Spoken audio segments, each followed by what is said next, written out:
kita lanjutkan perbincangan dengan Pak Sudirman. Pak Sudirman tadi bicara tentang politik itu harus membawa kebaikan bersama. Berarti implementasinya di kampanye itu juga harus seperti itu, Pak.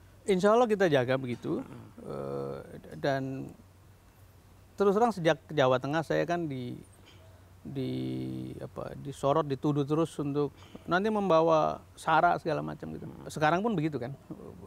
Tapi sejak awal kita mengatakan problem utama kita bukan lagi SARA, bukan lagi kebinekaan, itu sudah selesai. Problem utama kita hari ini adalah ekonomi, terutama ekonomi bagi masyarakat bawah. Karena itu lihat segala macam pidato gitu ya, dari keduanya lah dalam Pilpres ini. Mereka sama sekali tidak pernah mengetengahkan soal-soal yang berbau SARA, berbau men-challenge Pancasila, kebinekaan. Jadi selalu fokus pada bagaimana membuat bangsa ini mandiri.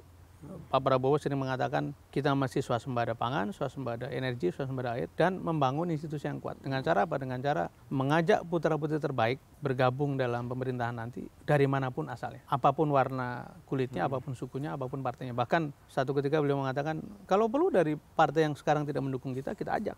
Karena itulah wujud dari kebinekaan dan kebersamaan kita. Jadi gerakan-gerakan kampanye ke lapangan saya kira semua ingin terjaga supaya tidak masuk ke wilayah-wilayah yang tadi yang dikatakan berlawanan dengan kebaikan tadi. Tapi faktor agama masih sangat kuat, sehingga memang ada pertarungan memperebutkan ulama nih dari dua kubu nih. Kalau saya itu melihatnya sebagai realitas yang mesti dikelola gitu, dan kayak apapun demokrasi itu akhirnya kan bicara proporsionalitas gitu. Dan karena kebetulan bangsa kita sebagian besar adalah Muslim, ya mau tidak mau Muslim yang diperebutkan. Dan kita lihat sebetulnya kan betapa kerja kerasnya dari kubu petahana untuk mengambil itu. Meskipun secara verbal mengatakan tidak ingin melibatkan agama, tapi tindakan-tindakan atau non-verbalnya mengatakan bahwa mereka peduli itu. Nah sebaliknya kita tidak ingin itu sebagai satu jualan verbal.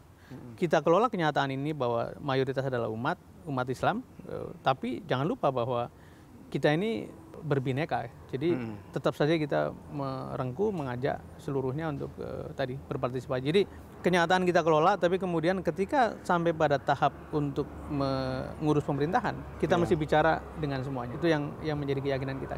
Kayak ada semacam demarkasi antara kekuatan besar ulama, satu GNPF 212 dan satu NU. Mana Pak Sudirman melihat? Sebetulnya itu kan penglihatan dari luar menurut saya, karena kalau kita masuk ke bawah itu Jawa Tengah contoh yang sangat baik.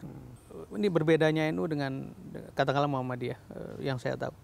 Kalau Muhammadiyah itu secara organisasi memang semuanya terlihat di atas meja, karena memang mereka berangkat dari organisasi yang lebih sebutlah modern gitu. Sementara teman-teman di NU itu mereka berangkat dari basis tradisional.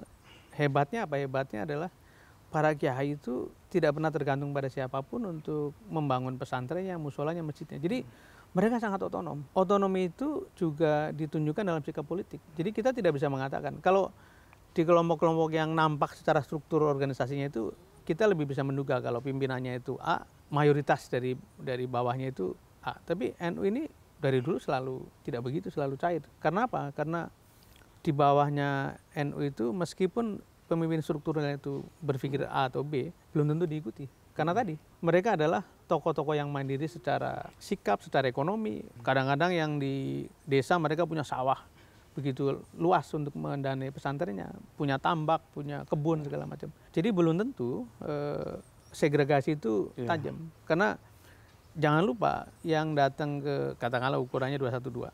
Yang datang ke 212 itu banyak sekali dari NU. Tokoh-tokoh NU yang mengirimkan ratusan bus dari daerah-daerah. Bahkan pentolan NU di Jombang itu bagian dari 02 nih. Ya, sekarang kan terbukti beberapa titik, misalnya ada forum putra-putri pendirinya NU, itu juga mereka menyebut NU garis lurus. Tapi sebetulnya saya menyesalkan ini karena dalam artian gini, kalau seluruh ormas itu kita jaga keutuhannya, jangan diintervensi dengan belahan-belahan itu akan lebih baik. Karena menurut saya tradisinya para tokoh NU itu paham betul yang namanya politik itu temporer. Karena itu ya cair-cair saja, kemudian nanti begitu selesai pemilu bersama lagi gitu. Nah ini yang mesti kita jaga, bahwa tidak boleh ada pembelahan yang sifatnya permanen gitu. Karena tadi ini kan ritual musiman saja gitu. Sesudah itu kan kita akan hidup bersama-sama lagi. Itu faktor 212 itu sangat krusial. Saya baca beberapa pengamat katakan bahwa berkurangnya suara Pak Jokowi di Pulau Jawa ini akibat pengaruh dari gerakan 212. Saya ingat nonton betul dengan hati-hati, dengan cermat statementnya Agim ketika ILC atau ILC-nya Bang Karni membahas soal 212 dan beliau mengatakan begini, apa sih yang sebetulnya ingin ditambahkan dari segitu besar manusia berkumpul di Monas itu? Itu ada ekspresi keperihan katanya, ketidakadilan dalam soal hukum, dalam soal ekonomi gitu ya, suasana bernegara yang pengap dengan demokrasi. Ekspresinya sangat menarik kata beliau, berkumpul berdoa dan tidak melakukan tindakan destruktif apa-apa gitu, dengan senyum, dengan keadaban gitu. Jadi sebetulnya 212 tidak boleh dilihat sebagai gejala agama atau politik, tapi adalah gejala yang sangat komprehensif dari ekspresi masyarakat kita. Perasaan ketidakadilan ekonomi, ketidakadilan hukum, suasana politik yang pengap, demokrasi. Masuklah ke kampus-kampus, para dosen, para akademisi yang masih jernih mengatakan, Pak, kami ini seperti tidak punya ruang karena peran pemerintah begitu dominan, terutama dalam menentukan struktur, sehingga membuat para profesor tidak punya keleluasan untuk menyampaikan pandangan.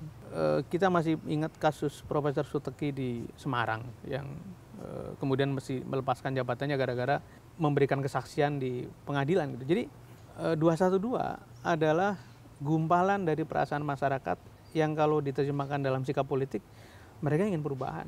Nah, kebetulan calonnya dua, satu petahana, satu penantang. Menurut saya, tidak semua yang tidak suka dengan petahana itu serta-merta mencintai betul pasangan 02, tapi lebih pada kita ingin ganti gitu, kita ingin perubahan. Nah, tugasnya pasangan penantang ini kemudian meyakinkan bahwa kita memberikan tawaran lebih baik. Tadi kita memberikan rencana ekonomi yang lebih baik, penegakan hukum yang lebih baik, politik yang lebih demokratis, dan termasuk bagaimana memberi kebebasan pada media, kalangan kampus untuk terus-menerus mengekspresikan apa yang baik bagi negara dan bangsa. Dan itu yang menurut saya menjadi penyebab mengapa dikatakan gelombang ini menggerus elektabilitas dari petahana. Kita lanjutkan second break. Pemirsa, tetaplah di Special Interview.